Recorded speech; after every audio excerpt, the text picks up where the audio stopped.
बिस्मिल्लाहिर्रहमानिर्रहीम।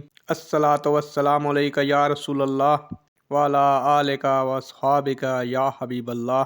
अस्सलामु अलैकुम मोहतरम नाज़रीन व सामीन। अल्लाह ताला से दुआ है कि अल्लाह ताला आप लोगों को खुश व खुर्रम रखे और आप लोगों की तमाम तकालीफ परेशानियों को दूर फरमाए। प्यारे दोस्तों, आज की वीडियो का अनवान है एतकाफ़ की अक़साम कितनी हैं।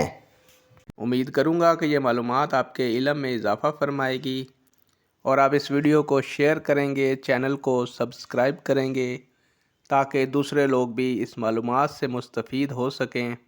बढ़ते हैं वीडियो की जानिब। प्यारे दोस्तों, एतकाफ़ की अक़साम 3 हैं। नंबर 1, फ़र्ज़, जैसे नज़र माना हुआ एतकाफ़, इसमें रोज़ा शर्त है।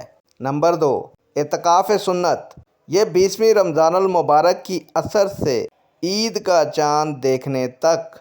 और नंबर 3, एतकाफ़ नफल। प्यारे दोस्तों, इसमें ना रोज़ा शर्त है और ना ही इसकी कोई मुद्दत मुकर्रर है।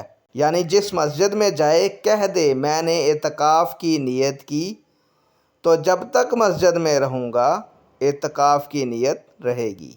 एतकाफ़ अगर इखलास के साथ हो तो अफजल तरीन आमाल में से है। इसकी खसूसियात बेशुमार हैं। नबी अकरम हज़रत मोहम्मद सल्लल्लाहु अलैहि वसल्लम का इरशाद मुबारक है कि मौत के गुनाहों से महफूज रहता है और उसके लिए नेकियां इतनी ही लिखी जाती हैं जितनी के करने वाले के लिए। सुबहान अल्लाह। नेक दुआओं के साथ आपसे इजाज़त चाहूँगा। अल्लाह ताला आपका और मेरा हामी और नासिर हो। अल्लाह हाफिज़।